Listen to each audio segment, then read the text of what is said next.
Sir Harsh Kumar గారు, ఎందుకు ఊరికే వనపరువు కాస్త తీసేసుకుంటారు? ఆల్రెడీ మీ వల్ల ఎంతవరకు డ్యామేజ్ జరగాలో అంతవరకు డ్యామేజ్ జరిగింది ప్రవీణ్ పగడాల గారి కుటుంబానికి. అర్థమైందా? మీరు అనవసరంగా రచ్చ చేసి అతి చేసి ఇతి చేసి ప్రవీణ్ పగడాల గారికి ఉన్న పరువును తీసేశారు. ఇవాళ మనం సీసీ ఫుటేజ్ కనబడుతుంది, మన కళ్ళారా చూస్తున్నాం.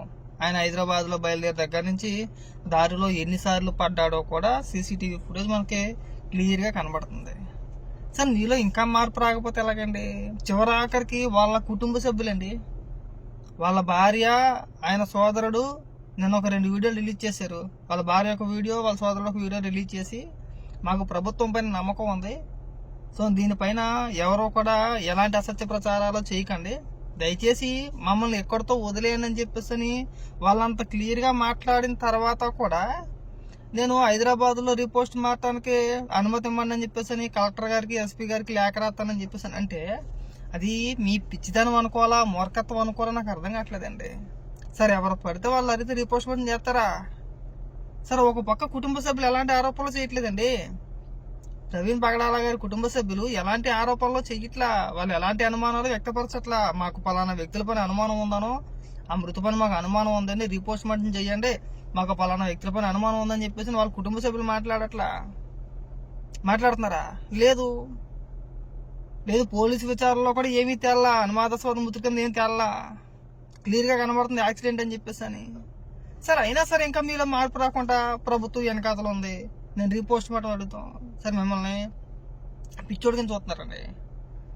దయచేసి మీరు ఒక మాజీ ఎంపీ, సరే మీరు ఏదో చేశారంట, నాకు తెలియదు ఆ విషయాలన్నీ కూడా, మేము అట్లన్నింటినీ ప్రస్తావించదలుచుకోవాలా. మీరు ఏదన్నంటే మళ్ళీ ఫ్రస్ట్రేట్ అయిపోమాకండి, మళ్ళీ టీడీపీ పేటీఎం అని చెప్పేసి మళ్ళీ మీ ఫేస్బుక్లో ఫ్రస్ట్రేట్ అయిపోమాకండి. అడిగితే మళ్ళీ మీకు ఇంత పొడుగు కోపం పొడుచుకొచ్చేస్తుంది. అదేనా? మీకు నోటుకు వచ్చింది, మీ నోటు తోలుకొలితే మీరు ఏది పెడితే అది మాట్లాడేయచ్చు.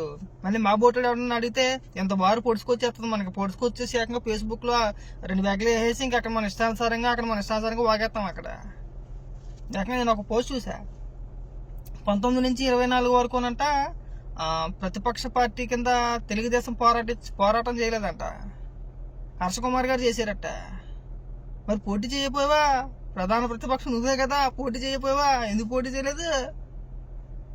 కానీ ఎందుకు పోటీ చేయలేదు? మనం చెప్పుకోవడానికంటే సిగ్గుండాలిగా.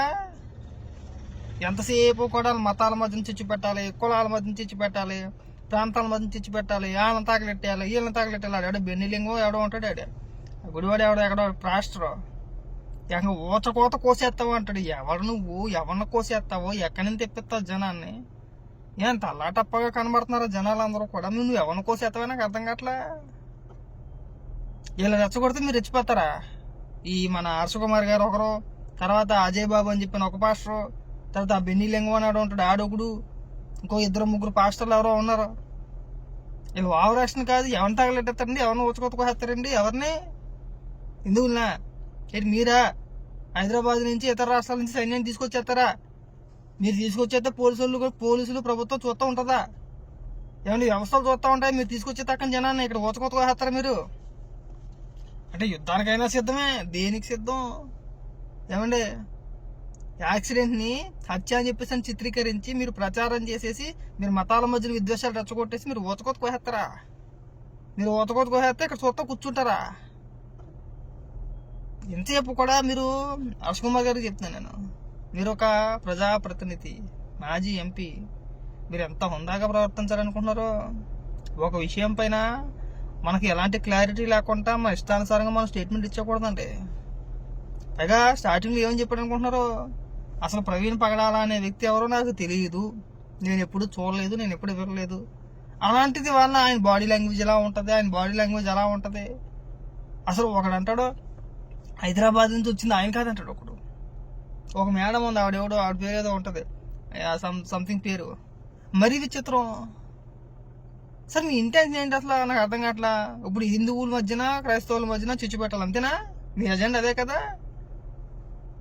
ఎంతసేపు మీరు బాగానే ఉంటారండి, మీరు ఫేస్బుక్లో రెచ్చగొట్టేసి లేదంటే పెద్ద పెద్ద స్టేట్మెంట్ ఇచ్చేసి బాగానే ఉంటారండి, కిందన కొట్టుకు సత్తారండి.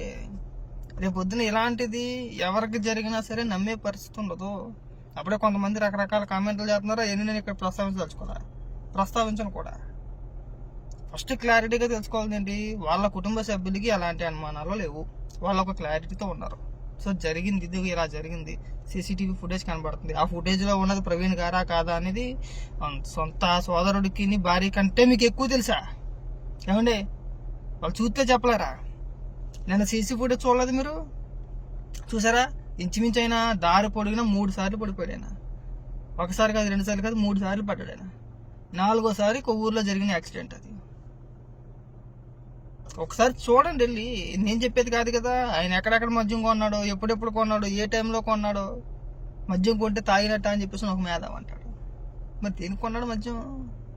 నేను అందుకే చెప్తున్నా, లాగొద్దండి. లాగే కొలిది కూడా కనీసం చనిపోయిన వ్యక్తికి మనశ్శాంతి లేకుండా చేస్తున్నారు, ఆ కుటుంబానికి మనశ్శాంతి లేకుండా చేస్తున్నారు. ఆయన చనిపోయింది ఒక ఎత్తు అయితే బాధ, మీరు మాట్లాడే మాటలో ఇంకొక ఎత్తు అండి.